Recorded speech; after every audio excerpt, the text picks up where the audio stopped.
நண்பர்களுக்கு வணக்கம்.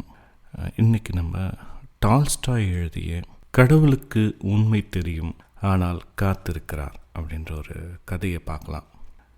இந்த கதை மட்டும் இல்லை, இந்த கதையை தழுவி ஒரு முக்கியமான படத்தை பற்றியும் நம்ம பார்க்கலாம். ரஷ்யாவில் இவ்லாமிடிர் அப்படின்ற ஒரு நகரத்தில் இவான் டிமிட்ரி அக்சியோனோ அப்படின்ற ஒரு வியாபாரி இருந்தான். அவன் சின்ன வயசில் பார்த்திங்கன்னா யாருக்கும் அடங்காத ஒரு குடிகாரனாக இருந்தான். ஆனால் குடிச்சிட்டான்னா அந்த இடத்த கலாட்டா பண்ணி ஒரு மாதிரி அந்த இடத்தையே கசகசன்னு ஆக்கி விட்டுருவான். வழக்கம் போல் அவங்க அப்பா அம்மா என்ன பண்ணுறாங்க, சரி கல்யாணம் பண்ணால் சரியாக போயிடுவான் அப்படின்னு சொல்லிட்டு ஒரு பொண்ணை பார்த்து கல்யாணம் பண்ணி வைக்கிறாங்க. இவன் இயல்பிலேயே ரொம்ப அழகன், நல்லா உயரமான ஆள், சுருட்ட முட்டி. வந்த மனைவி இவனை அளவுக்கு அதிகமாக காதலிக்கிறான்.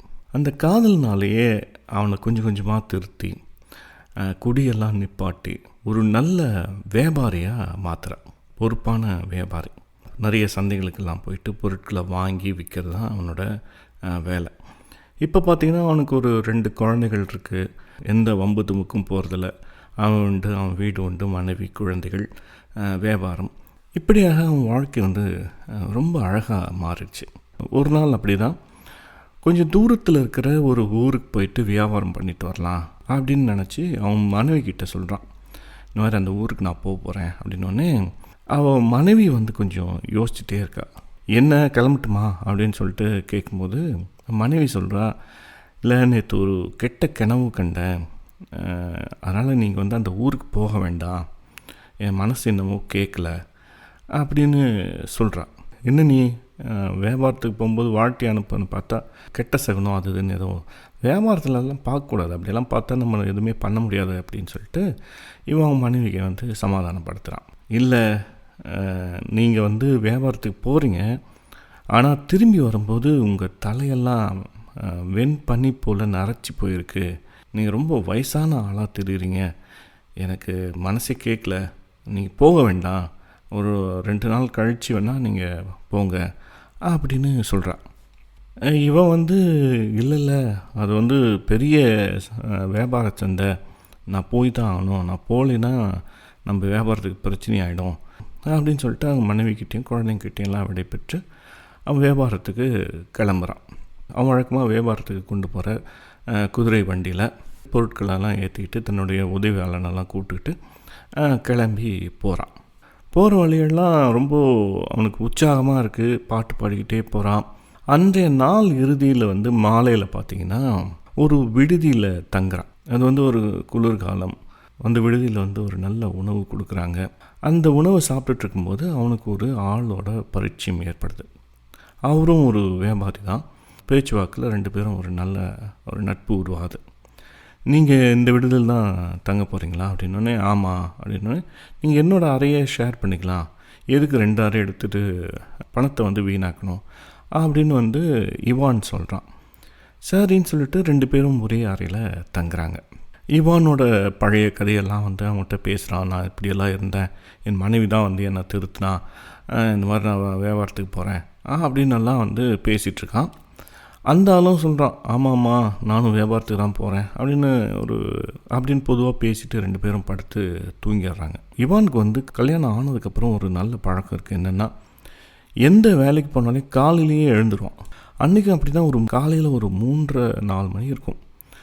ஊரே இருட்டாக இருக்குது. அப்போவும் என்ன பண்ணுவான், சரி நம்ம காலையிலேயே அந்த சந்தை நடக்கிற ஊருக்கு போயிடுவோம், அப்போ தான் வியாபாரம் சூடு பிடிக்கும் அப்படின்னு சொல்லிட்டு அவனோட உதவியாளனெல்லாம் கூப்பிட்டுக்கிட்டு வண்டியை ரெடி பண்ணிவிட்டு அந்த விடியற் காலையிலே கிளம்பிடுவான்.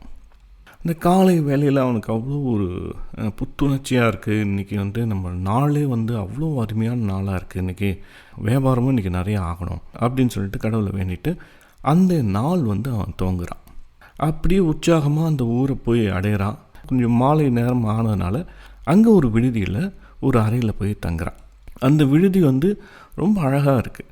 ஒரு நல்ல காரிடார் இருக்குது. அப்படியே ஒரு காஃபி அந்த காரிடாரில் வச்சுக்கிட்டு கித்தாரை எடுத்துகிட்டு அழகாக பாட ஆரம்பிக்கிறான். பாட பாட பாட அவனுக்கு மனசுக்குள்ளார அவ்வளோ ஒரு சந்தோஷமாக இருக்குது. அந்த பாட்டை சுற்றி யாரும் கேட்கல, அவனே பாடி அவனே கேட்டுக்கிறான். அதே அவனுக்கு அவ்வளோ மனசுக்குள்ளார ஒரு ஆனந்தத்தை உணர்றான். காஃபி குடிச்சிக்கிட்டு வெளியில் தெரிகிற அந்த மங்கலான ஒரு வெளிச்சத்தை பார்த்துக்கிட்டு பிடித்த பாடல்கள் எல்லாம் கித்தார் வாசிக்கிட்டே பாடிட்டே இருக்கான். திடீர்னு பார்த்தீங்கன்னா ஒரு போலீஸ் அதிகாரியும் அவர் கூட 2 சிப்பாய்களும் வந்து இறங்குறாங்க. இவன் வந்து பாட்டை வந்து இடையில நிப்பாட்டல. அவங்கள பார்த்துக்கிட்டே உற்சாகமாக சிரிச்சுக்கிட்டே வாசிக்கிட்டே இருக்கான். அவங்களும் வந்து அவன் பாடி முடிக்கட்டும்னு சொல்லிட்டு காத்திருக்கிறாங்க. இவனும் பாடி முடிச்சுட்டு எழுந்து அவங்களுக்கு வந்து வணக்கம் சொல்கிறான்.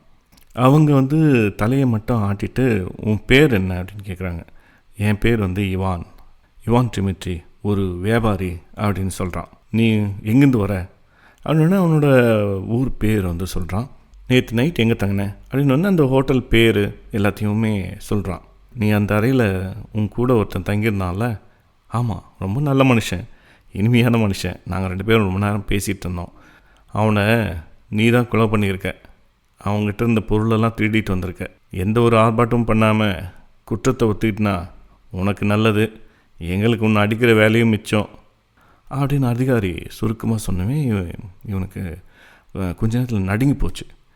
என்ன, நான் கொலை பண்ணனா? இல்லையே, நாங்கள் நல்லா பேசிட்டு மது அருந்திட்டு நல்லா தானே தூங்கணும். காலையில் நான் எழுந்து வியாபாரத்துக்காக சீக்கிரம் கிளம்பிட்டேன். இல்லை, நீ அவனை கொலை பண்ணிவிட்டு யாருக்கும் தெரியாமல் சீக்கிரம் விடியத்துக்கு முன்னாடியே இருட்டாக கிளம்பி ஓடி வந்திருக்க. இவன் அறை முழுக்க செக் பண்ணுங்கள், பேக் மூட்டை ஒன்று விடாதீங்க, ஒன்று விடாமல் செக் பண்ணுங்கள் அப்படின்னு அதிகாரி சொல்லவே 2 சிப்பாய்கள் உள்ள அவனோட அறைக்கு போய் அணுவணுவணுவாக எல்லாத்தையும் பிரித்து பார்க்குறாங்க. அப்போது ஒரு சிப்பாய் ஓடி வந்து சார் அப்படின்றான். சரி, அதிகாரி உள்ளே போய் பார்த்தா ஒரு கைக்கு அடக்கமான கத்தி, அந்த கத்தி முழுக்க உறைஞ்சி போன ரத்தம் இருக்குது. இவானுக்கு வந்து அப்போ தான் ரொம்ப பதட்டமாயிடுச்சு, கை கால்லாம் நடுங்க ஆரம்பிச்சிச்சு. இப்போ போகலாமா அப்படின்னு அதிகாரி கேட்குறாரு. சார், எனக்கு ஒன்றுமே தெரியாது சார், நான் ஒரு வியாபாரி சார், இந்த ஊர்லேருந்து அந்த ஊருக்கு போய் வியாபாரம் பண்ணுறோம் சார், என்னை பற்றி கேட்டு பாருங்கள் சார். நான் எதுக்கு சார் அவரெல்லாம் கொல்லணும்? யாருன்னே தெரியாது சார், பேசினார் பழகினார், அவ்வளோதான் சார், எனக்கு ஒன்றும் தெரியாது சார், என்னை விட்டுருங்க சார், குழந்தை குட்டிங்களாம் இருக்குது சார், என் மனைவி இருக்கா சார் அப்படி இப்படின்னு இவன் கெஞ்ச ஆரம்பிக்கும்போது பலார்னு ஒரு விடுறார் அதிகாரி. போகலாமா, இன்னும் வேணுமா அப்படின்னு கேட்குறாரு. வேறு வழியே இல்லாமல் அவர் பின்னாடியே இவான் டிமிட்ரி கிளம்பி போகிறான். போலீஸ் ஸ்டேஷன் போகிறாங்க. வழக்கமாக எல்லா விளக்கங்களையும் அவன்கிட்ட கேட்குறாங்க. இவன் எல்லாத்தையுமே சொல்கிறான். ஆனால் வந்து வேறு வழி இல்லாமல் அவனுக்கு வந்து தண்டனை கொடுக்க வேண்டியதாக ஆயிடுச்சு. அவனும் யோசித்து பார்க்குறான். நம்ம தலைமாட்டில் தானே நம்ம பேக் இருந்தது, அதுக்குள்ளே எப்படி கத்தி வந்தது, நான் கொலை பண்ணலையே அப்படின்னு சொல்லிட்டு புலம்ப ஆரம்பிக்கிறான். முதல்ல வந்து அந்த நகரத்தில் இருக்கிற ஒரு ஜெயிலில் தான் போடுறாங்க. அவன் மேலே வந்து கேஸு விசாரணை அதெல்லாம் நடந்துகிட்ருக்கு. அவன் மனைவிக்கு வந்து விஷயம் கேள்விப்பட்டு ஜெயிலில் வந்து பார்க்க வர, அவன் மனைவி பார்த்தோன்னே இவானுக்கு வந்து ஒரு சின்ன நம்பிக்கை வருது. எப்படியாவது நம்ம வந்து மனைவி காப்பாற்றிடுவா அப்படின்னு சொல்லிட்டு அவள் வந்து பார்த்த உடனே அழ ஆரம்பிச்சிடுறான். உங்களை பார்க்குறதுக்கே விட மாட்டேன்றாங்க, எப்படி யாராருக்காலையோ பிடிச்சி உங்களை பார்க்க வந்திருக்கேன், என்னாச்சு எங்கிட்டையாவது உண்மை சொல்லுங்கள் அப்படின்னோடனே இவானுக்கு வந்துட்டு அழுகையாக வருது. நான் பண்ணல, இதை போய் நான் எப்படி பண்ணியிருப்பேன், நீங்கள் ஏதோ 7000 ரூபாயில் அந்த ஆள்கிட்ட திருடிட்டு தான் சொல்கிறாங்க, நீங்கள் ஏதாவது பழையபடி ஏதாச்சும் அப்படின்னு ஆரம்பிக்கவே டிமிட்ரிக்கு இன்னும் ஒரு மாதிரி வேதனையாக போயிடுச்சு. ஒரு காதல் மனைவி, தன்னையே மொத்தமாக மாற்றிய ஒரு அன்பான மனைவி வந்து தன்னை சந்தேகப்படுறா அப்படின்னு சொல்லோடனே அவர் எதுவுமே பேசலை. அப்படியே திரும்பி ஜெயிலுக்கு உள்ளார போக ஆரம்பிச்சிட்டாரு. மனைவி வந்து கதறி போன்னு அழுகிறான். அதுக்கப்புறம் வந்து 2 பேரும் திருப்பி சந்திக்கவே இல்லை. இவான் மேலே குற்றம் நிரூபிக்கப்பட்டு அவர் சைபீரியா சிறைக்கு அனுப்பப்படுறார். கிட்டத்தட்ட 20 வருடங்கள் அவருக்கு வந்து தண்டனை கொடுக்குறாங்க.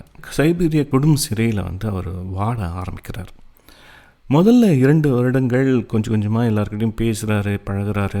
அவருடைய இனிமையான பேச்சும் நடவடிக்கைகளும் எல்லாருக்கும் பிடிக்க ஆரம்பிக்குது. எப்பவுமே அவரை சுற்றி கூட்டம் கூட ஆரம்பிக்குது.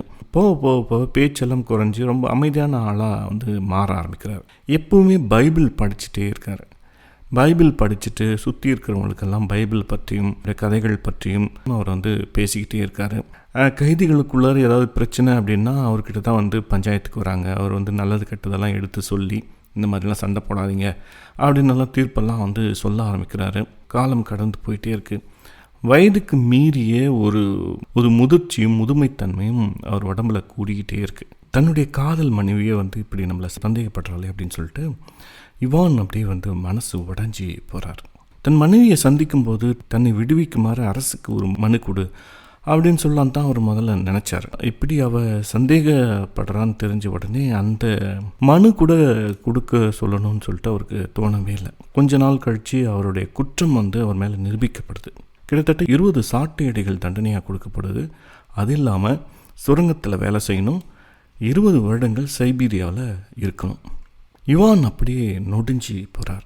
தன் வாழ்க்கையே வந்து சட்டென மொத்தமாக இருண்டு போச்சு அப்படின்னு சொல்லிட்டு ரொம்பவே வேதனைப்பட்டு அழ ஆரம்பிக்கிறாரு. சாட்டை அடையால் அவர் தோழி அப்படியே உறிஞ்சு போச்சு. மரண வேதனையில் துடிச்சு போகிறார். தான் வந்து இறந்து போயிட்டோம் அப்படின்னு வந்து அவர் வந்து நினைக்கிறார். கொஞ்சம் கொஞ்சமாக சவுக்கடி காயங்கள்லேருந்து மீண்டு வரார். ஒரு 6 மாதம் 7 மாதம் கொஞ்சம் குணமான உடனே அவரை தூக்கி சுரங்கத்தில் வேலை செய்ய போட்டுறாங்க. அங்கே இன்னும் கொடுமையான ஒரு சூழலில் இருக்கார். நாள் முழுக்க இருட்டு, கடுமையான வேலை. ஒவ்வொரு முறையும் அவர் கடவுள்கிட்ட கேட்டுகிட்டே இருக்கார். சிலுவையில் இயேசு கேட்ட அதே கேள்வி, ஏன் தேவனே என்னை கைவிட்டீர் அப்படின்னு சொல்லிட்டு. அதுக்கப்புறம் அந்த சுரங்க வேலை, அந்த தண்டனை முடிஞ்சு அவரை சைபீரியாவுக்கு அனுப்புகிறாங்க. கொடுமையான கொடுமைகளெல்லாம் அனுபவித்து அவர் வந்து ரொம்பவே அமைதியாகிறாரு. ரொம்ப சின்ன வயசுலேயே வந்து வயசான தோற்றமாக மாறுகிறார். அங்கே சைபீரியா சிறையில் வந்து எல்லா கைதிங்கிட்டையும் ரொம்ப சாந்தமாகவும் ரொம்ப அமைதியாகவும் பேச ஆரம்பிக்கிறாரு. ஆளே வந்து உருமாறிய ஒரு மனுஷனாக மாறுகிறார். ஒல்லியான தோற்றம், தலையெல்லாம் அப்படியே பனிப்படர்ந்தது போல் நரைத்து போகுது. அவர் நடையை வந்து கொஞ்சம் தள்ளாட்டம் கண்டது போல் இருக்குது. அவருடைய அமைதியும் அவருடைய சொற்களையும் வந்து மற்ற கைதிகள்லாம் வந்து கேட்க ஆரம்பிக்கிறாங்க. யாருக்காவது சண்டை அப்படின்னா இவர் தான் வந்து அவங்கள வந்து சமாதானப்படுத்தி நல்ல விஷயங்களெல்லாம் அவங்களுக்கு சொல்லி அவங்கள ஆற்றுப்படுத்துகிறாரு. ஜெயிலில் இருக்கிற அதிகாரிகளுக்கு கூட இவானை வந்து ரொம்ப ரொம்ப பிடிக்குது. அவருடைய அமைதியும் அவருடைய பேச்சும் எல்லாருக்குமே வந்து பிடிக்க ஆரம்பிக்குது. இவான் வந்து எப்பவுமே கையில் ஒரு சின்ன புத்தகம் வச்சுருக்காரு. த லைஃப்ஸ் ஆஃப் செயின்ட்ஸ் அப்படின்ற புத்தகம். எப்போல்லாம் சிறையில் கொஞ்சம் வெளிச்சம் கிடைக்குதோ அப்போல்லாம் அந்த புத்தகத்தை வந்து படிக்க ஆரம்பிக்கிறார். அவர் ஒரு இடத்துல இருக்கிறாருன்னா அவரை சுற்றி ஒரு பாசிட்டிவான வைப் இருக்கிற மாதிரி எல்லாருமே வந்து உணர்கிறாங்க. அவர் வந்து எல்லோரும் அன்பாக தாத்தா தாத்தா அப்படின்னு கூப்பிட ஆரம்பிக்கிறாங்க. நாட்கள் அப்படியே கடந்து போது அவருக்கு வந்து ரொம்ப வயசான தோற்றத்துக்கு மாறுகிறாரு. இப்படியா நாட்கள் ஒரு நாள் போயிட்டுருக்கும்போது அந்த சிறைச்சாலைக்கு புதிய கைதிகள் கொஞ்சம் பேர் வராங்க. வந்தவங்களெல்லாம் வந்து ஏற்கனவே இருக்கிறவங்க வந்து பேசி, நீ என்ன பண்ண, எதுக்காக உள்ளே வந்த, நீ என்ன குற்றம் பண்ண, எந்த ஊர்லேருந்து வர அப்படின்னெல்லாம் கேட்க ஆரம்பிக்கிறாங்க. அதில் ஒருத்த வந்து இவ்லாமிடிர் அப்படின்ற ஊர்லேருந்து வரேன் அப்படின்னு சொன்னோடனே இவான் வந்து அப்போ தான் தலையை நிமிர்த்தி அவனை பார்க்குறாரு. ஓ, நீங்கள் அந்த ஊர்லேருந்து வரீங்க, உங்களுக்கு அங்கே இவான் டிமிட்ரி வியாபாரியோட குடும்பத்தை பற்றி ஏதாவது தெரியுமா அப்படின்னு ரொம்ப ஆவலாக கேட்குறாரு. பல வருடங்கள் அந்த குடும்பத்துக்கும் அவருக்கும் எந்த சம்மந்தமே இல்லாமல் போயிடுது. ஒரு கடிதம் கிடையாது, யாரும் வந்து பார்க்கல. அந்த குழந்தைகள்லாம் எப்படி இருக்காங்க அவருக்கு தெரியல. அவ்வளோ ஆசையாக அவங்ககிட்ட கேட்குறாரு. தெரியுமே, இன்றைக்கி அவங்க பெரிய செல்வந்தர்கள், அவங்க புருஷன் எங்கேயோ ஓடி போயிட்டான், அதுக்கப்புறம் அந்த பசங்கள்லாம் வளர்ந்து இன்றைக்கி பெரிய தொழில் செய்கிற செல்வந்தர்களாக இருக்காங்க. ஓ அப்படியா அப்படின்னு சொல்லிட்டு அவருக்கு ஒரு சின்ன நிம்மதி வருது. எப்படியோ நல்லா இருந்தால் சரி அப்படின்னு சொல்லிட்டு. உன் பேர் என்ன அப்படின்னு கேட்குறாரு. என் பேர் மகர். நான் பெரிய பெரிய விஷயங்கள்லாம் பண்ணும்போதெல்லாம் போலீஸ்கிட்ட மாட்டல. சின்னதாக ஒரு குதிரையை எடுத்தேன், அதுக்கு போய் என்னை ஜெயிலில் தூக்கி போட்டாங்க. குதிரையை எடுத்தேன்னா நான் ஒரு இடத்துக்கு போக வேண்டியதாக இருந்தது. என் நண்பன் வீட்டில் குதிரை சும்மா தான் இருந்தது. அவன் கேட்கலான்னு போனேன், அவன் இல்லை. நான் பாட்டு குதிரை எடுத்துகிட்டு போயிட்டேன். அதுக்கப்புறம் வந்து என்னை போலீஸ் பிடிச்சி இந்த குதிரையை நெய் தான் திருடினேன் அப்படின்னு சொல்லிட்டு உள்ளே போட்டாங்க. நான் பெரிய பெரிய கொலைகளெல்லாம் பண்ணியிருக்கேன், அப்போல்லாம் மாட்டல. இது ஒரு சின்ன விஷயம், இதுக்கு போய் மாட்டிட்டு எனக்கு ரொம்ப அவமானமாக இருக்குது. அந்த பெரிய கொலையில் மாட்டிருந்தாலையும் கொஞ்சம் திருப்தியாச்சும் வந்திருக்கும். பக்கத்தில் இருந்தாலும் பெரிய கொலைன்னா அது ஒரு பெரிய பட்டியலே இருக்குது, அதெல்லாம் சொல்ல ஆரம்பித்தா இங்கே விடிஞ்சிடும். அவ்வளோ கொலைகள் பண்ணிட்டு எப்படி இது வரைக்கும் மாட்டாமலே இருக்க? அதெல்லாம் தந்திரம். கொலை பண்ணிவிட்டு அந்த கொலையை ஈஸியாக போலீஸெல்லாம் கண்டுபிடிக்கிற அளவுக்கு நாம் ஏற்பாடுகளை பண்ணிடணும். அவங்களுக்கு தேவை கொலைகாரம் இல்லை, கொலையை ஏற்றுக்கிற ஒரு ஆள், அவ்வளோதான். அதுவும் கஷ்டப்படாமல் ஒரு அப்பாவி கிடைக்கிறான்னா அவங்களுக்கு வசதி தானே. அந்த வசதி மட்டும் நம்ம செஞ்சு கொடுத்துட்டா போதும், நம்ம மாட்ட மாட்டோம், நம்மளை யாரும் தேடவும் மாட்டாங்க. அப்போ தான் இவானுக்கு அவர் மேலே ஒரு சின்ன சந்தேகம் வருது. 20 வருஷத்துக்கு முன்னாடி 20 வருடங்களுக்கு முன்னாடி இப்படி தான் ஒரு சம்பவம் நான் கேள்விப்பட்டேன். ஒரு விடுதியில் ஒரு வியாபாரியோட கொலை, இன்னொரு அப்பாவி மாட்டிக்கிட்டான். அந்த கொலையை பற்றி உனக்கு ஏதாவது தெரியுமா மகர்? எனக்கு கொஞ்சம் ஞாபகம் இருக்குது. எனக்கு என்னவோ அது கூட இருந்த அந்த முட்டாள் வியாபாரி தான் பண்ணியிருக்கணும்னு தோணுது. ஏன்னா கொலையை பண்ணிவிட்டு அந்த கத்தியை தலைமாட்டில் இருக்கிற பையில் வச்சுட்டு தூங்குவானா என்ன அப்படின்னு சொல்லவே இவானுக்கு தெரிஞ்சு போச்சு. இந்த கொலையை இவன் தான் பண்ணியிருக்கான் அப்படின்னு சொல்லிட்டு அவருக்கு அப்படியே கண்ணெல்லாம் அப்படியே கலங்கி போய் என்ன பண்ணுறதுன்னு அப்படியே தெரியாமல் திணறி எழுந்து அறைக்கு போயிடுறாரு. அறையில் அவருக்கு குளிர் ஜுரம் மாதிரி நடுங்கிட்டே இருக்குது. நம்ம வாழ்க்கையே அழித்த ஒரு ஆள் இப்படி கண் முன்னாடியே நிற்கிறான். அவனை பழிக்கு பழி வாங்கணும். எத்தனை கொடுமைகள், குடும்பம் இழந்து, உடல் இழந்து, மனம் இழந்து, மொத்த வாழ்க்கையுமே இழந்து இப்படி கண்காணாத ஏதோ ஒரு சிறையில் மாட்டிக்கிட்டு கண்ணெதிரே இருக்கானே, அவனை கொண்டுட்டா என்ன? அவ்வளோதான், நம்ம வாழ்க்கையே முடிஞ்சு போச்சு. இனி கொல்றதுக்காக நான் கொஞ்ச நாள் தான் உயிரோடவே இருக்க போகிறேன். பழியை தீர்த்துக்கிட்டா என்ன? இவனை வெளியே விட்டால் இந்த மாதிரி எத்தனை பேரோட வாழ்க்கை அழிப்பானோ? இதுதான் ஒரு நல்ல சந்தர்ப்பம் கடவுள் கொடுத்த அப்படின்னு இவான் யோசிக்கிறார். மறுநாள் அதே யோசனையோடவே தூங்கி அழுறார். எப்படி இவனை கொலை பண்ணுறது அப்படின்னு சொல்லிட்டு யோசனையிலே இருக்கார். நண்பர்கள்லாம் வராங்க, பேசுகிறாங்க, கூடுறாங்க. அந்த மகர் அப்படின்றவனும் வரான், பேசுகிறான், சிரிக்கிறான். அவனுக்கும் தெரிஞ்சு போச்சு இவர் தான் அந்த வியாபாரி அப்படின்னு சொல்லிட்டு எல்லாம் பேசிக்கிட்டே எல்லாம் கிளம்பி போகிறாங்க. இவானும் மகர் மட்டும் அங்கே இருக்காங்க. மகர் இவான் கண்ணை பார்த்து சொல்கிறான், எனக்கு தெரியும் நீங்கள் என்ன நினைக்கிறீங்க அப்படின்னு சொல்லிட்டு. இந்த கிழ வயசில் என் மேலே பாஞ்சு உங்களால் என்ன ஒன்றும் பண்ண முடியாது. ஆனால் நான் நினச்சா குறுகுறுன்னு என்னையே பார்த்துட்டுருக்க இந்த பார்வையை அப்படியே திருப்பி பின்னாடி செவத்தை பார்க்க வச்சுருவேன். இன்னும் கொஞ்ச நாளில் உங்களுக்கு விடுதலைன்னு கேள்விப்பட்டேன்.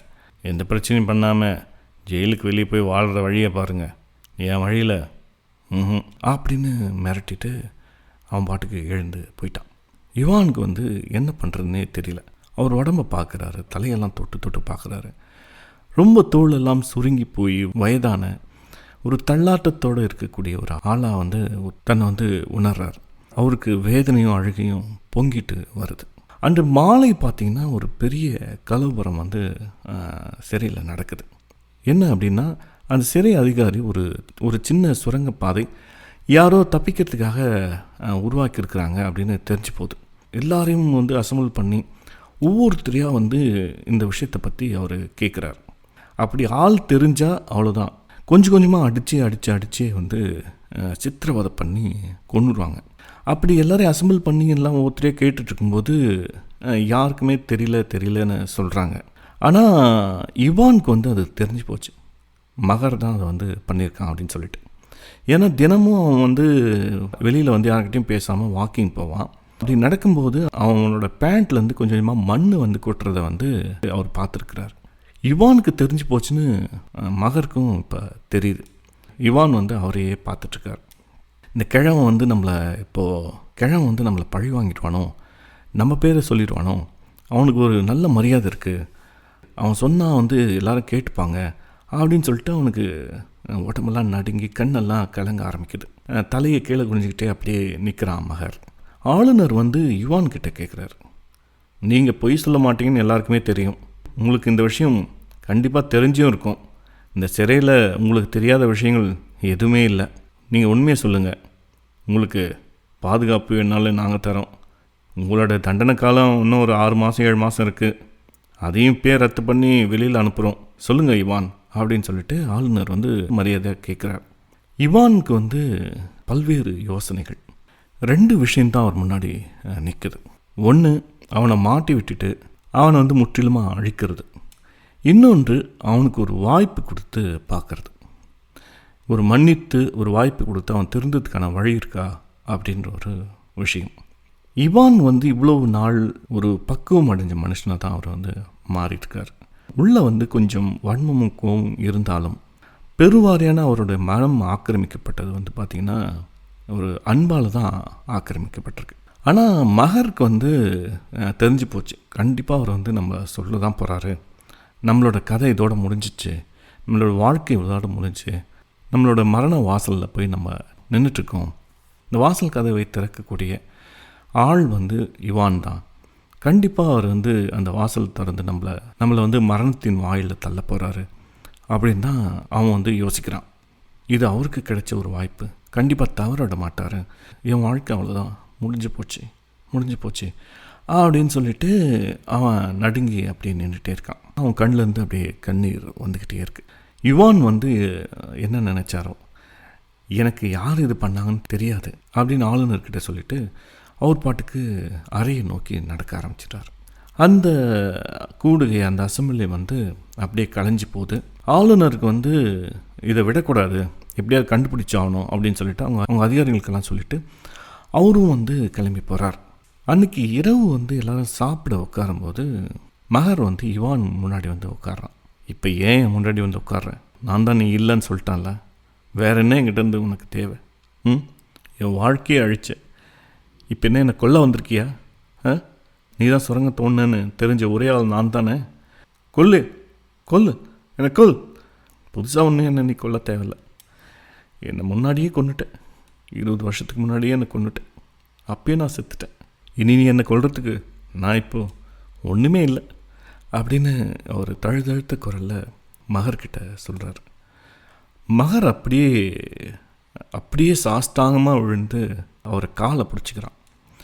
மன்னிச்சிருங்க தாத்தா, என்னை மன்னிச்சிருங்க, நான் இது நாள் வரையும் செஞ்ச அத்தனைக்கும் ஒரு பாவ மன்னிப்பு நீங்கள் தான் எனக்கு கொடுக்க முடியும், அந்த தகுதி உங்களுக்கு தான் இருக்குது. நான் தான் எல்லா குற்றத்தையும் பண்ணேன், அந்த வியாபாரியை கொன்னது நான் தான் அவனை கொன்று அவங்கள்ட்ட இருந்த பணத்தை திருட்டிட்டு போனேன். பக்கத்தில் நீங்கள் தூங்கிட்டு இருந்தீங்க, உங்களையும் கொல்லலான்னு தான் கத்தி ஓங்கினேன். அந்த நேரத்தில் எனக்கு என்னவோ ஒன்று தடுத்துருச்சு, உங்களை என்னால் கொல்ல முடியல, ஏன்னு எனக்கு தெரியல, நான் ஏதோ சத்தம் கேட்டு அப்போ ஓடி போயிட்டேன், என்னை மன்னிச்சிருங்க, நான் தான் குற்றவாளி, நான் தான் கொன்னேன், என்னை மன்னிச்சிருங்க அப்படின்னு சொல்லிட்டு காலில் விழுந்து கதறி அழ ஆரம்பிக்கிறான். இன்னமும் இவானுக்கு வந்து மனசு லேசாகுது. இவ்வளவு நாள் ஒரு பெரிய பாரத்தை வந்து அவர் சுமந்துட்டு இருந்தார். அது ஒரு மனுஷனை வந்து கழுத்தை அறுத்த ஒரு பாவம். அந்த பாவத்தையும் அந்த குற்றத்தையும் இவ்வளவு நாள் அவர் சுமந்துட்டே இருந்தார். அந்த சுமையை வந்து யாரோ கைத்தாங்களாக வாங்கி கொண்டது போல் அவருக்கு தோணுச்சு. மனசு, உடம்பு எல்லாமே லேசாகிடுச்சு. எல்லாத்துலேருந்தும் அவர் வந்து விடுதலை அடைஞ்ச மாதிரியான ஒரு ஆனந்தத்தை வந்து அனுபவிக்கிறார். அப்படியே கீழே உட்காந்து அந்த மகரை வந்து அப்படியே தூக்கி கட்டி அணைச்சி அவரும் வந்து கதறி அழ ஆரம்பிக்கிறார். அன்றைக்கி இரவு போயிட்டு காலை நீட்டி நிம்மதியாக அவர் வந்து உறங்க ஆரம்பிக்கிறார். அதுக்கப்புறம் அவர் எந்திரிக்கவே இல்லை. நிரந்தரமான நிம்மதியான ஒரு விடுதலை அவருக்கு வந்து கிடச்சிருச்சு. டால்ஸ்டாய் எழுதிய இந்த கதை ஒரு பக்கம். இன்னொன்று வாசகர்களுக்கு எல்லாருக்குமே தெரிந்த ஒரு படம், த ஷெஷாங் ரிடம்ஷன் அப்படின்னு சொல்லிட்டு 1994 வெளியான படம் இது. இந்த படத்தை பற்றி எஸ்ரா முன்னாடியே எழுதியிருந்தார். சரி பார்க்கலாம் அப்படின்னு சொல்லிட்டு முயற்சி பண்ணேன். ஆனால் கொஞ்சம் நேரம் தான் பார்த்தேன். அதுக்கப்புறம் என்னால் முடியல. ஏன்னா என்னை பொறுத்தவரையும் சினிமாங்கிறது அப்படி கடன்னு ஓடி சீக்கிரம் முடியணும், ஒரு என்டர்டெய்னிங்காக இருக்கணும் அப்படின்ற மனநிலைமையில் தான் நான் எப்பவுமே இருப்பேன். நம்ம புஷ்பா மாதிரின்னு வச்சிங்களேன், அப்படி ஆரம்பித்தேன் அப்படி முடியணும். இந்த மாதிரியான கலைப்படங்களை வந்து நான் இன்னும் பார்க்க ஆரம்பிக்கலை. அப்படி பார்த்துருந்தாலும் குறைவாக தான் பார்த்துருக்கேன். என்னுடைய ஆத்ம நண்பன் ஒருத்தன் இதை கூட ஒன்றும் பார்க்கலையா அப்படின்னு சொல்லிட்டு கேவலப்படுத்துனால இந்த படத்தை உட்காந்து முழுசாக பார்த்தேன். சரின்னு சொல்லிட்டு முழுசாக அந்த படத்தை பார்த்தேன். நான் பார்த்ததுலேயே மிக மிக முக்கியமான மிகச்சிறந்த படம், சிறந்த அனுபவத்தை கொடுத்த படம். கலைப்படமாக இல்லை, ரொம்பவே எங்கேஜாக போர் அடிக்காமல் ரொம்ப நல்ல படமாக இருந்தது. இந்த படத்தை பார்த்துட்டு அதை பற்றி நான் படிக்க ஆரம்பித்தது பிறகு தான் இதில் இருந்த பல்வேறு நுணுக்கங்கள் வந்து எனக்கு புரிய ஆரம்பிச்சிது. இப்போ இந்த படம் வெளியான போது பாக்ஸ் ஆஃபீஸ்லலாம் ஒன்றும் பெருசாக கலெக்ஷன் ஆகலை. இன்னும் சொல்லப்போனால் தோல்வி படம் தான் அப்படின்னு சொல்லலாம். ஆனால் போக போக போக போக இந்த படம் வந்து உலகம் முழுக்க 4 விஷயங்களுக்காக இந்த படத்தை வந்து மக்கள் வந்து திரும்பி பார்க்க ஆரம்பித்தாங்க. ஒன்று, இந்த படம் வந்து நீதியை பற்றி விரிவாக பேசுது. நீதி அப்படிங்கிறது வந்து பாதிக்கப்பட்டவர்களுக்கு வழங்கப்படுகிறதா அல்லது நீதியின் மறுபக்கமான தண்டனை குற்றம் செய்தவர்களுக்கு தரப்படுகிறதா அப்படின்னு ஒரு விரிவாக அந்த படத்தில் பேசப்படுது. ரெண்டாவது விஷயம் வந்து மனிதனுக்கு வாழ்க்கை மீது இருக்கிற ஒரு நம்பிக்கை. மனிதனை கொண்டு போய் எந்த சூழலில் வச்சாலும் அவனுக்கு வாழ்வது மீதான ஆசை, நம்பிக்கை, இதை பற்றியெல்லாம் இந்த படம் வந்து விரிவாக பேசுது. மூன்றாவது மிக முக்கியமான விஷயம் வந்து எனக்கு பிடித்த விஷயம் வந்து இந்த படம் விடுதலை பற்றி பேசுது. ஒரு மனுஷனுக்கு விடுதலைன்றது எவ்வளவு முக்கியம், மனித இனத்தை எந்த இருளில் கொண்டு போய் வைத்தாலும் விடுதலை நோக்கி தொடர்ந்து போராடுகிறது அப்படின்ற பற்றி விரிவாக அந்த படம் பேசுது. இந்த படம் பார்த்திங்கன்னா ஒரு நாவலை தழுவி எடுக்கப்பட்ட படம். அந்த நாவலோட பேர் வந்து ரீட்டா ஹேவர்த் அண்ட் ஷேஷாங் ரிடம்ஷன். அதை எழுதியவர் வந்து ஸ்டீஃபன் கிங். அந்த நாவலை தழுவி தான் பிராங்க் டிராபோன் அப்படின்றவர் இந்த படத்தை வந்து இயக்கியிருக்கார். கதை பார்த்திங்கன்னா உங்களுக்கு ஆச்சரியமாக இருக்கும். நம்ம முன்னாடி பார்த்தோம் இல்லையா டால்ஸ்டாய் எழுதிய கதை, அதே சிறுகதை தான் நாவலாக விரிவாக்கப்பட்டு அதை வந்து படமாக எடுத்திருக்காங்க. இந்த படத்தோட கதை சுருக்கம் அப்படின்னு பார்த்திங்கன்னா, ஆண்டி அப்படின்னு சொல்லிட்டு ஒரு வங்கி மேலாளர் இருக்கார். அவருக்கு வந்து ஒரு 30-32 வயசு இருக்கும். சின்ன வயசுலேயே வந்து ஒரு பெரிய வங்கியில் ஒரு பெரிய உயர் அதிகாரியாக இருக்கார். அவருக்கு வாழ்க்கையில் ஒரு பிரச்சனை வருது. அவருடைய மனைவிக்கு ஒரு காதலன் இருக்கா அப்படின்னு வந்து தெரிய வருது. அன்பான மனைவி இப்படி துரோகம் பண்ணிட்டாலே அப்படின்னு சொல்லிட்டு கன் எடுத்துகிட்டு காதலனோட வீட்டுக்கு கிளம்பி போகிறார். அங்கே இவருடைய மனைவியும் காதலனும் இருக்காங்க. சுட்டு தள்ளிடலாம் அப்படின்னு கிளம்பி போய் அங்கே பார்க்கும்போது இவருக்கு வேலை வைக்காமல் வேறு யாரும் அந்த காரியத்தை பண்ணிட்டு போயிருக்காங்க. இவர் போய் பார்க்கும்போது ரத்த வெள்ளத்தில் 2 பேருமே சுட்டுக்கு வீழ்த்தப்பட்டிருக்கிறாங்க. இவருக்கு அதை பார்த்த உடனே ஒரு மாதிரி ஆயிடுது. அங்கேருந்து வேக வேகமாக கிளம்பி வழியில் ஒரு ஆற்றுல வந்து இவர் கொண்டு போன கண்ணை தூக்கி வீசிட்டு வீட்டுக்கு வராரு. கொஞ்ச நேரம் கழித்து அவர் வீட்டுக்கு போலீஸ் வந்துடுது. விசாரணைகள் நடக்குது, ஒன்றும் வேலைக்காகல. இவர் தான் குற்றவாளி அப்படின்னு சொல்லிட்டு இந்த ஷெஷாங் அப்படின்ற சிறைச்சாலையில் வந்து 20 வருடங்கள் தண்டனை கொடுத்து ஷெஷாங் சிறைச்சாலைக்கு இவரை வந்து அனுப்பிவிட்டுறாங்க. மிகப்பெரிய உயர் அதிகாரி, ரொம்பவே புத்திசாலியான ஒரு ஆள், சமூகத்தில் வந்து மேலே இருக்கக்கூடிய ரொம்ப வசதியான ஆள், திடீர்னு ஒரு பெரிய இருள் பள்ளத்துக்குள்ளார தள்ளப்படுறார். சிறைச்சாலையில் வந்து மௌனமாகவே இருக்கார். யாருக்கிட்டையும் அதிகமாக பேசுறதில்ல, யாருக்கிட்டையும் அதிகம் பழகிறதில்ல. எல்லாருமே இவன் வந்து ஒரு மாதிரி சைக்கோ மாதிரி இருக்கானே, யார்கிட்டையும் பேச மாட்டேங்கிறானே, இவனுக்கு என்ன பிரச்சனைன்னே தெரில அப்படின்னு சொல்லிட்டு அவனை சுற்றி சுற்றி வராங்க. அதுக்கப்புறம் ரெட் அப்படிங்கிறவர் தான் கொஞ்சமாக பேச்சு கொடுத்து அவன் யார், எப்படிப்பட்டவன் அப்படின்னு சொல்லிட்டு கொஞ்சம் கொஞ்சமாக அவனை பற்றி தெரிஞ்சுக்கிறார். ரெட் அப்படிங்கிறவர் வந்து ரொம்ப நாளாக சிறைச்சாலையில் இருக்கார். கருணை மனுவாக எழுதி போட்டு அவருக்கு வந்து மன்னிப்பு கொடுப்பாங்க அப்படின்னு சொல்லிட்டு பல வருஷமாக காத்திருக்கிறாரு. ஒவ்வொரு முறையும் அந்த மன்னிப்புக்கான இன்டர்வியூ நடக்குது. வெளியே போனால் திருந்தி வாழ்வியா அப்படின்னு கேட்குறாங்க. நான் வெளியே போனால் நல்லபடியாக தான் வாழ்வேன் அப்படின்னு இவரும் பல தடவை பதில் சொல்கிறார். பல வருடங்கள் கடந்து போகுது. ஆனால் விடுதலை அவருக்கு கிடைக்கல. ஆனால் அவருடைய ஜெயிலில் அவருடைய முக்கியமான வேலை அப்படின்னா, நீ என்ன கேட்டாலும் அவர் வந்து வெளியிலேருந்து தருவிச்சு கொடுப்பார். அதுக்குன்னு ஒரு பெரிய நெட்வொர்க் வந்து ஜெயிலில் உருவாக்கி வச்சுருக்கிறாரு. அங்கே பணம் அப்படிங்கிறது வந்து சிகரெட் தான். இத்தனை சிகரெட் கொடுத்தா இந்த பொருள் கிடைக்கும் அப்படின்னு சொல்லிட்டு பெரிய வியாபாரமே அங்கே நடக்குது. அவர் தான் வந்து இந்த ஆண்டுக்கிட்ட மெதுவாக பேசி இவன் எங்கேருந்து வந்திருக்கான், எப்படியாப்பட்டவன் அப்படின்னெல்லாம் வந்து தெரிஞ்சுக்க ஆரம்பிக்கிறாரு. கொஞ்சம் கொஞ்சமாக ஆண்டி வந்து அந்த ஜெயில் சூழலுக்கு தன்னை வந்து ஒப்பு கொடுத்துட்டு தன்னுடைய இயல்பை வந்து வெளிக்காட்டுறான். என்னென்னா அவனுடைய இயல்பு பார்த்திங்கன்னா 2 விதமாக இருக்குது. ஒன்று வந்து மனிதர்கள் மீதான அளவற்ற ஒரு கருணையும் அன்பும் இருக்குது அவனுக்கு. ரெண்டாவது பார்த்திங்கன்னா அவன் பயங்கர அறிவாளியாக இருக்கான். முதல் விஷயத்தை வந்து கொஞ்சம் கொஞ்சமாக வந்து கைதிகள்கிட்ட பகிர்ந்துக்கிறான். அவங்களுக்கு வந்து மனுக்கள் எழுதி கொடுக்கறது, புத்தகங்களை படித்து கதைகளை வந்து சொல்கிறது, அவங்களுக்கு தேவையான சிறு சிறு உதவிகள்லாம் வந்து செய்ய ஆரம்பிக்கிறான். அதனால் வந்து கைதிகள் மத்தியில் இவனுக்கு ஒரு பெரிய மரியாதை கிடைக்குது. அவனை வந்து எல்லாருக்குமே ரொம்ப பிடிக்க ஆரம்பிக்குது.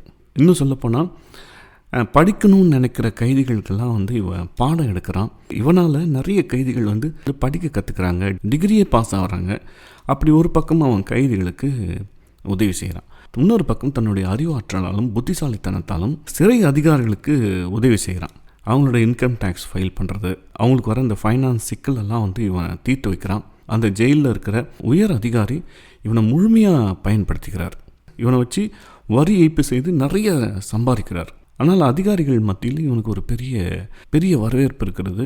அதிகாரிகளும் அவனை மதிக்க ஆரம்பிக்கிறாங்க. இப்படியே அவனுடைய வாழ்க்கை வந்து போயிட்டுருக்கு. கடைசியாக வந்து ஒரு பெரிய திருப்பம் உருவாகுது. என்னென்னா அந்த இரட்டை கொலைகள் செய்த கொலையாளி அந்த ஜெயிலுக்குள்ளார வரான். பேச்சுவாக்கில் அவன் தான் கொலை செஞ்சான்னு இவனுக்கு தெரிஞ்சு போகுது. அதுவரை இவன் ஒரு குற்ற உணர்வில் ஜெயிலுக்குள்ளார இருக்கான். நம்ம எப்படி இருந்தாலும் நம்ம கொல்ல தானே போனோம், அப்போ நம்ம தப்பு பண்ண தானே போனோம், அந்த தப்புக்கு தண்டனையை நம்ம அனுபவிச்சு தானே ஆகணும் அப்படின்னு சொல்லிட்டு இவன் உள்ளே இருக்கான். ஆனால் கொலையாளி இவன் பார்த்ததுக்கப்புறம் இவனோட மனசு முற்றிலும் மாறிடுது. கொலையாளி என் கண்ணு முன்னாடியே இருக்கான், நான் எதுக்கு தண்டனை அனுபவிக்கணும், விடுதலை நோக்கி நம்ம யோசிப்போம் அப்படின்னு சொல்லிட்டு அப்படின்ற ஒரு உந்துதல் ஏற்படுது. அதுக்கப்புறம் என்ன நடந்தது, அவன் விடுதலை அடைஞ்சானா இல்லையா, அவனுடைய ஆசைகள் நம்பிக்கைகள் எல்லாமே உண்மையாச்சா இல்லையா அப்படின்றது தான் மிச்ச கதை. கிளைமேக்ஸ் எல்லாம் பார்த்திங்கன்னா நான் 2 நாள் தூங்கவே இல்லை. ஏன் அப்படின்னா ஜெயிலேருந்து வெளியே வரும்போது மழை கொட்டு, அப்படி சட்டையை விரிச்சிட்டு அந்த மழை அப்படிங்கிறது ஒரு பெரிய விடுதலையாக அந்த மழையை நோக்கி அப்படி நிற்பான் பாருங்கள். அந்த ஃபோட்டோ இன்னும் என்னோடய அறையில் இருக்குது. விடுதலை அப்படின்ற சொல்லுக்கான முழு காட்சி அனுபவத்தை அந்த அந்த சீன் கொடுக்கும். டால்ஸ்டாய் எழுதின அதே கதை தான், ஆனால் இது முற்றிலும் வேறான ஒரு வாழ்க்கை அனுபவத்தை இது கொடுக்குது. நிறைய கேள்விகள் இந்த படம் மனசில் எழுப்புது. முக்கியமாக நம்பிக்கை சார்ந்த விடுதலை சார்ந்த நிறைய கேள்விகள் இந்த படம் எழுப்புது. இந்த படத்தோட கோட்ஸ் எல்லாம் பார்த்திங்கன்னா உலக அளவில் பிரபலமான ஒன்று. ஆண்டி பார்த்திங்கன்னா வாழ்க்கை மீது முழு நம்பிக்கை வைத்திருக்கிற ஒரு ஆள். ஆனால் அவருடைய நண்பர் உள்ளே பார்த்தேன் இல்லையா ரெட் அப்படிங்கிறவர், அவருக்கு அந்த ஜெயில் தான் வாழ்க்கை, இதை தவிர ஒரு அற்புதமான வாழ்க்கை வெளியில் இருக்குது. ஆனால் நம்ம ஜெயிலில் மாட்டிக்கிட்டுமே அதெல்லாம் நம்ம வாழ முடியாது, இருக்கிற வரையும் இப்படியே இருந்துட்டு போகலாம் அப்படின்னு நினைக்கக்கூடிய ஒரு ஆள். இவங்க 2 பேருக்கான உரையாடல் பார்த்திங்கன்னா அவ்வளோ அற்புதமாக அர்த்தம் நிறைந்ததாக இருக்கும். ஆண்டி எப்பவுமே நம்பிக்கை பற்றி தான் பேசுவான், வாழ்க்கை மீதான நம்பிக்கை பற்றி தான் பேசுவான். அவனுக்கு நிறைய கனவுகள் இருக்கும். வெளியில் போயிட்டு ஒரு தீவு ஓரமாக, ஒரு கடல் ஓரமாக ஒரு சுதந்திரத்தை அனுபவித்து கொண்டு நான் வாழணும், இந்த பழைய போட்டுகள் எல்லாம் வாங்கி அதை சீரமைச்சு கடலில் செலுத்தணும் அப்படின்னு ஒரு கனவுல மிதக்கிறது போல் ஆண்டி ரெட்டுக்கிட்ட சொல்லிகிட்டே இருப்பான். அப்போ ரெட்டு சொல்வார், இந்த மாதிரி சூழலில் நம்பிக்கைங்கிறது ஒரு மிகப்பெரிய ஒரு கூர் ஆயுதம், அதை கொஞ்சம் கொஞ்சமாக உன்னை கீறி காயம் ஏற்படுத்தி கொன்று இல்லாமல் ஆக்கிடும். அது இந்த மாதிரியான ஒரு சிறை வாழ்க்கையில் இப்படியான ஒரு கனவு அப்படிங்கிறது நிச்சயமாக உன்னை அழிச்சிடும் அப்படின்னு சொல்கிறார். ஆண்டி என்ன சொல்கிறான்னா, சில பறவைகளை நீங்கள் கூண்டில் அடைக்க முடியாது, அதனுடைய இறகுகள் எப்பவுமே ஒளிர்ந்து கொண்டு இருக்கும், அது பறப்பதற்கு எப்பவுமே தயாராக இருக்கும், அது ஒரு நாள் வானில் பறந்தே தீரும், அப்படி பறந்து போகும்போது அதை கூண்டில் அடைச்சவங்க கூட மகிழ்ச்சி அடைவாங்க அப்படின்னு சொல்லுவார். இந்த ஜெயிலுக்குள்ளார் வாழ்கிறத பற்றி நீ யோசிக்கவே கூடாது, நீ சாவை பற்றி தான் யோசிக்கணும், கடைசியாக இந்த ஜெயிலேருந்து உனக்கு மிஞ்சிறது இறப்பு மட்டும்தான் அப்படின்னு ரெட்டு சொல்லுவார். ஆனால் ஆண்டி அதை அப்படியே மாற்றி சொல்லுவான். மனுஷங்க 2 வகை தான், சந்தோஷமாக மகிழ்ச்சியாக நம்பிக்கையாக வாழணும்னு தன்னுடைய ஒவ்வொரு நிமிடத்தையும் பிஸியாக வச்சுக்கிறவங்க, இன்னொருத்தவங்க பார்த்திங்கன்னா சாவை நோக்கி தன்னை ரொம்ப பிஸியாக வச்சுக்கிறவங்க அப்படின்னு சொல்லுவாப்புல. சாதாரணமாக சொல்லிட்டு போகிற இந்த விஷயம் கொஞ்சம் நின்று யோசித்து பார்த்தா சில சமயம் பல்லுன்னு அறையும். இந்த 2 வகையான மனிதர்களும் வாழ்கிறாங்க, அதில் எந்த சந்தேகமும் இல்லை. முதல் வகையான மனிதர்கள் ஒவ்வொரு நிமிஷமும் நம்பிக்கையோட சந்தோஷமாக மகிழ்ச்சிக்காகவே செலவு செய்கிறாங்க. வாழணும், நம்ம சந்தோஷமாக வாழணும், மகிழ்ச்சியாக இருக்கணும் எந்த சூழல்லையும் அப்படின்னு தன்னை ரொம்ப பிஸியாக வச்சுக்கிறவங்க.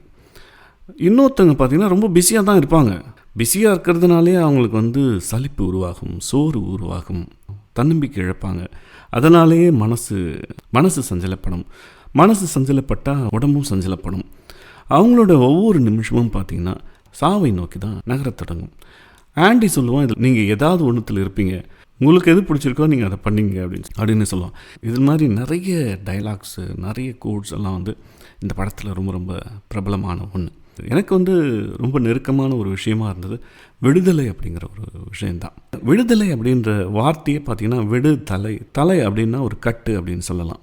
நம்மளுக்கு ஏகப்பட்ட கட்டுகள் மனசில் இருக்குது. குடும்பம் அளிக்கின்ற ஒரு தலை, சமூகம் அளிக்கின்ற தலை, இந்த உலகம் அளிக்கின்ற ஒரு அழுத்தம் தலை, மதம் அளிக்கின்ற தலைகள், சுற்றி உலகம் பொருளாதாரம் அளிக்கின்ற தலைகள், இப்படி ஏகப்பட்ட தலைகளால் நம்மளுடைய வாழ்க்கையை ஒன்று நம்ம அப்படியே குறுக்கி வச்சுக்கிறோம். அது என்ன ஆகுதுன்னா திருப்பி ஒரே வேலையை செய்ய வைக்குது நம்மளை. ஒரே சூழலில் வந்து நம்ம சிக்கி தவிக்கிறோம். டால்ஸ்டாய் கதையிலும் படத்துலையும் பார்த்திங்கன்னா அவங்க 2 பேருமே ஜெயிலில் தான் இருக்காங்க. ஆனால் பெரும்பாலானுடைய வாழ்க்கையும் ஜெயில் வாழ்க்கை தான் அப்படின்னு எனக்கு தோன்றும். நானும் இந்த 2 வகையான வாழ்க்கையை பற்றி நான் யோசிப்பேன். ஏன்னா இந்த 2ம் கலந்தது தான் என்னோடய வாழ்க்கை. ஒரு பக்கம் இறப்பை நோக்கி என்னை கொண்டு போகின்ற என்னோட ஒரு வேலை சார்ந்த ஒரு பிஸியான ஒரு வாழ்க்கை அப்படின்னு சொல்லலாம். காலையில் எழுந்து 6:30 கிளம்பி போய் 1 மணி நேரம் வண்டியை ஓட்டி அங்கே போய்ட்டு வேலையை துவங்கி அங்கே அது கொடுக்கின்ற அழுத்தங்கள், சவால்கள், கிடைக்கின்ற சின்ன சின்ன வெற்றிகள், சந்தோஷங்கள், ஆணவ மோதல்கள், தைரிய வெளிப்பாடுகள், பய வெளிப்பாடுகள் அப்படின்னு சொல்லிட்டு ஒரு எல்லா உணர்வுகளையும் கலந்து கட்டி எடுக்கின்ற ஒரு வேலை சூழல், அது மனசில் ஏற்படுத்துகின்ற சஞ்சலங்கள், அழுத்தம், அதன் வழியாக உடம்பு ஒரு தளர்வை நோக்கி போய்கிட்டு இருக்கும். இது ஒரு வாழ்க்கை. இன்னொரு வாழ்க்கை பார்த்திங்கன்னா வாழ்வதற்கான ஒரு வாழ்க்கை. அதில் பார்த்திங்கன்னா இலக்கியம் வந்து பங்கு வகிக்குது. அப்புறம் நான் கற்றுக்கொள்கின்ற இசையும் சரி, யோகமும் சரி ஒரு பெரிய பங்காற்றுகிறது. நண்பர்கள், சினிமாவாகட்டும், அப்புறம் குடும்பம், அப்புறம் பார்த்திங்கன்னா குழந்தைகள், பையன் அவங்ககிட்ட விளையாடிக்கிட்டு சேட்டை பண்ணிக்கிட்டு, மனைவி அவங்களோட கேர், இதெல்லாம் வந்து ஒரு பக்கம் வாழ்வதற்காக அப்படியே பிஸியாக நம்மளை வச்சுக்கிற ஒரு சூழல். 2மே முடிந்த அளவுக்கு கொஞ்சம் பேலன்ஸ்டாக போகணும் அப்படின்னு சொல்லிட்டு நான் எப்போவுமே முயற்சி பண்ணிக்கிட்டே இருக்கிறது உண்டு. அப்படி பேலன்ஸாக போதும் அப்படின்னா ஆமான்னு தான் சொல்லுவேன். அது ஒரு விதமாக ஒரு பேலன்ஸாக போயிட்டுருக்குதோ உங்ககிட்ட பேசிகிட்ருக்கேன். இது ஒரு அக மகிழ்ச்சி அப்படின்னு சொல்லலாம். சில நேரத்தில் இதில் ஏதோ ஒன்று மேலோங்கும், சிலது கீழே போகும், அப்படி மாறி மாறி போயிட்டே இருக்கும். ஆனாலும் ஆழத்தில் ஒரு ஏக்கம் இருந்துக்கிட்டே இருக்குது. இந்த தலைகள்லாம் சொன்னேன் இல்லையா முதல்ல, இந்த கட்டுக்களிலிருந்து நான் விடுபட்டுறணும். என்னுடைய அத்தனை கடமைகள்லேருந்தையும் நான் விடுபட்டுறணும். ஏதாவது கொஞ்சம் பிரச்சனையாச்சு, மனசு ரொம்ப சோர்வாக இருக்கு அப்படின்னுலாம் ஒரு சூழல் வரும்போது நான் என்னோடய வீட்டுக்கு போயிடணும் அப்படின்னு தான் எனக்கு தோணும். அந்த கிராமத்தில், தோப்பில் என்னுடைய சொந்தங்கள் இருக்குது, எங்கள் அம்மாலாம் இருக்காங்க, எங்கள் அண்ணா இருக்கான், அவருக்கு ஒரு பெரிய அழகான வீடு இருக்குது. வீட்டுக்கு போயிடணும். இந்த வேலை வேண்டாம், இந்த சூழல் வேண்டாம், இந்த வசதிகள், பகட்டுகள் எதுவுமே வேண்டாம். ஒரு அன்றாட எளிமையான ஒரு வாழ்க்கையை நான் வந்து அந்த அழகான இயற்கையான சூழலில் நான் போய் வாழணும். ஏன் இப்படி வந்து மல்லு கட்டிகிட்ருக்கோம் எல்லாத்துக்கூடையும் அப்படின்னு சொல்லிட்டு சில நேரத்தில் எனக்கு அந்த விடுதலை பற்றி தோணும். ஆனால் நமக்குன்னு ஒரு குடும்ப கடமைகள் இருக்குது, சமூக கடமைகள் இருக்குது, இதெல்லாம் முடிச்சுட்டு போவோமே அப்படின்னு சொல்லிட்டு சில நேரத்தில் எனக்கு தோணும். நாஞ்சில் நாடனோட சங்கிலி பூதத்தான் அப்படின்னு ஒரு கதை இருக்கும். பூதம் அப்படின்னால பூத கணங்கள். சிவனுக்கும் பார்வதிக்கும் யாரெல்லாம் பாதுகாப்பு இருக்காங்களோ அவங்களுக்கு பேர் தான் வந்து பூத கணங்கள். அவங்களுக்கு வந்து ஒரு சாபமாகவோ வரமாகவோ இந்த பூமியில் வாழ்கிறதுக்கான ஒரு வாய்ப்பு கிடைக்கும். அவங்களுக்கு வந்து நிறைய சக்திகள்லாம் கொடுத்து நீ போய் பூமியில் இருந்துட்டு வா அப்படின்னு சொல்லிட்டு சிவன் வந்து பூமிக்கு அனுப்பிவிட்டுருவார். போகும்போது ஒரு பெரிய அண்டாவில் வந்து தங்கத்தை வந்து கொடுத்து அனுப்புவார். கொடுக்கும்போது நீ கொஞ்சம் மதிசியான ஆள், இந்த தங்கத்தை வந்து எங்கன்னா தொலைச்சிடுவேன், அதனால் இந்த அண்டாவை வந்து உன் காலில் சங்கிலி போட்டு நான் கட்டிடுறேன், நீ யாராவது ஒரு நல்லவர்களை பார்த்தா நீ இதை வந்து கொடுத்துட்டு நீ விடுதலை அடைஞ்சு மேலே வந்துடு அப்படின்னு வந்து பூமிக்கு அனுப்பிச்சிடுவார். ஒரு கிராமத்தில் அவருக்கு ஒரு சின்ன சந்நிதி இருக்கும். இரவு நேரத்தில் பார்த்திங்கன்னா இந்த தங்கம் நிறைந்த ஒரு அண்டாவை வந்து தரக்குன்னு தெரு ஃபுல்லாக இழுத்துட்டு போவோம், நல்லவர்கள் கிடைக்கிறார்களா அப்படின்னு சொல்லிட்டு. யாரும் வந்து அவர் கண்ணுக்கு நல்லவராகவே தெரியாது, எல்லாம் மொல்ல மாதிரி முடிச்சதுக்காகவே இருக்கிறான் அப்படின்னு சொல்லிட்டு ஒவ்வொரு நாளும் வந்து அந்த அண்டானை இழுத்துட்டு போயிட்டு அந்த சந்நிதியில் போய் அப்பாடா இன்றைக்கி அவனும் கிடைக்கலடா அப்படின்னு உட்காரும்.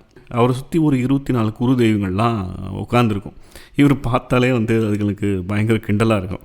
ஆமாண்டா வந்துட்டாண்டா இழுத்துன்னு இன்றைக்கும் அப்படின்னு சொல்லிட்டு அவர் பாவம் அந்த வெயிட்டை தூக்கிட்டு அப்படி அல்லல் படுவார். அதில் வந்து பேச்சு அம்மை மட்டும் கொஞ்சம் பேச்சு கொடுக்கும். என்னப்பா இன்றைக்கும் ஒன்றும் வியாபாரம் ஆகலையா, இன்றைக்கி அவனுக்கு ஒரு நல்லவன் கிடைக்கலையா, அவனுக்கு பாவம் இதை தூக்கிட்டு அலைஞ்சிட்ருக்க. இல்லை சித்தி இன்றைக்கி யாரும் கிடைக்கல, யாரோ ஒரு நல்லவன் கிடச்சா இதை கை மாற்றி விட்டுட்டு நம்ம பாட்டுக்கு நம்ம சோழியை பார்க்கலான்னு பார்த்தா ஒரு பயிலும் கிடைக்க மாட்டேங்கிறான் அப்படின்னு சொல்லிட்டு டெய்லி புலம்புற வேலை தான்.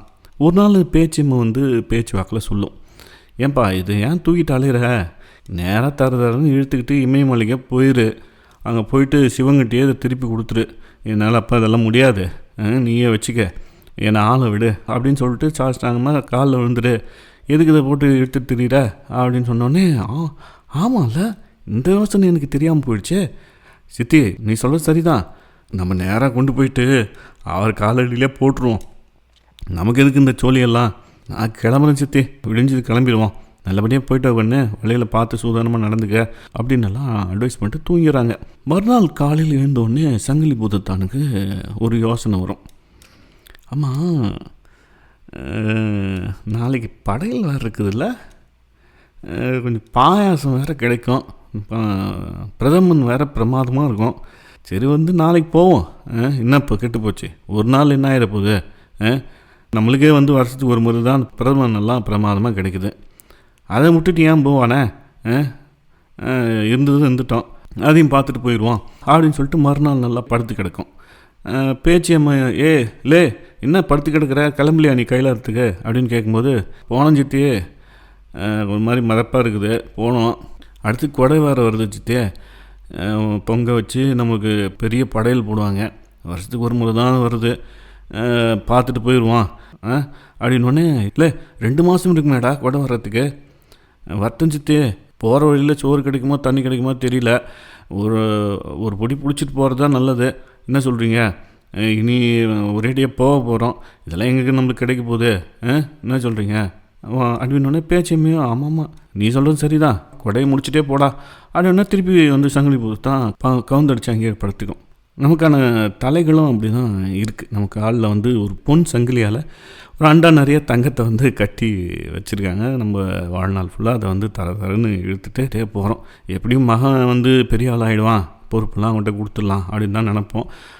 ஆனால் அதெல்லாம் நடக்காது, கடைசி வரைக்கும் நடக்காதுன்னு நமக்கு வந்து தெரியும். ஆனால் ஏதோ ஒரு கணத்தில் நான் வீட்டுக்கு போயிடணும் தான் எனக்கு அடிக்கடிக்கு தோண்டிகிட்டே இருக்கிற ஒரு விஷயமா இருக்குது. ஆனால் அப்படி நான் முயற்சி பண்ணேன் ஒரு வாட்டி.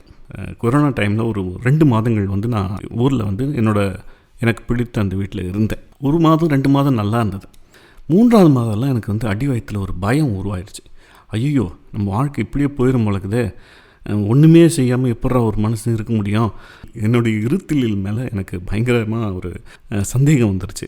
நான் அந்த நாட்டுக்கு தேவையா, இந்த வீட்டுக்கு தேவையா, தேவையே இல்லாத ஒரு வாழ்க்கை நம்ம வாழணுமா அப்படின்னெல்லாம் எனக்கு வந்து தோண ஆரம்பிச்சிச்சு.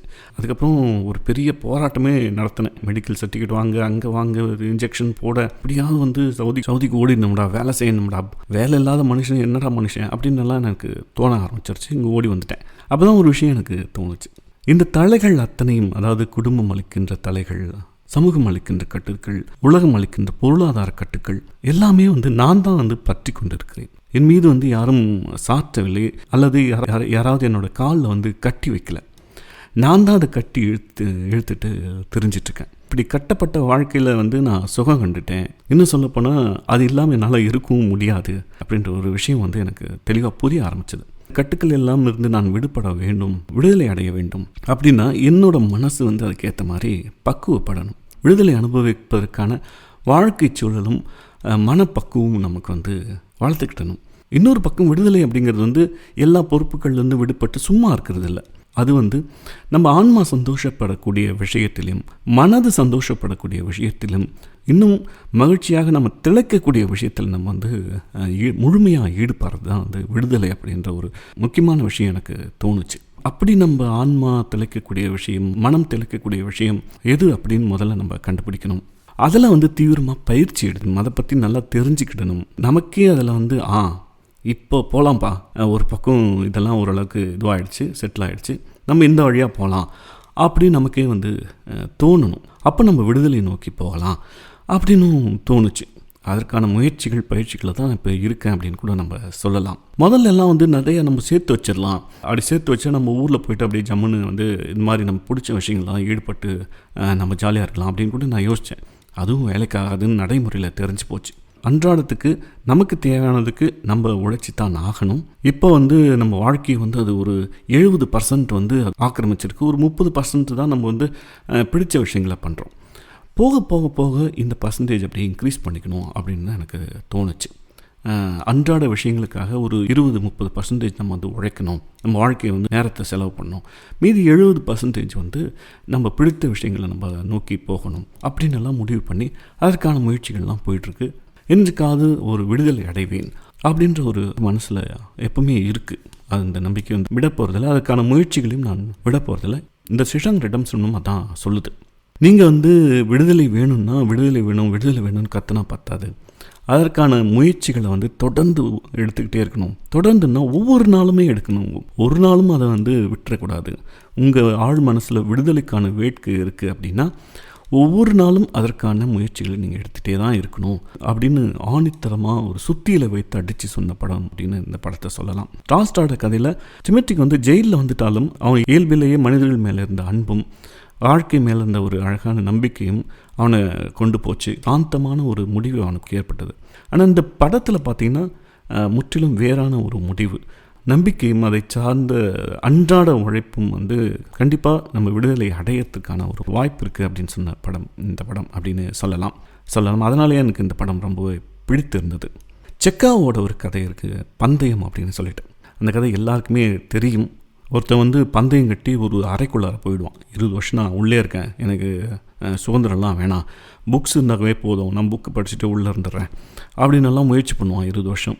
கடைசியாக அவனுக்கும் வந்து விடுதலை பற்றி தான் ஏக்கம் இருக்கும். கடைசியாக அந்த பந்தயத்தில் ஜெயிக்காமலே விடுதலை நோக்கி போயிடுவான். நிறைய வாசகர்களுக்கு இந்த கதை தெரிஞ்சிருக்க வாய்ப்பு இருக்கிற நண்பர்கள் இந்த படத்தை பார்க்கலாம். நீங்கள் எந்த மனநிலைமையில் இருக்கீங்கன்னு சொல்லிட்டு நீங்களே யோசித்து பார்க்கலாம். இன்னொரு பதிவில் நம்ம சந்திக்கலாம். இது சிவகுமார். நன்றி நண்பர்களே.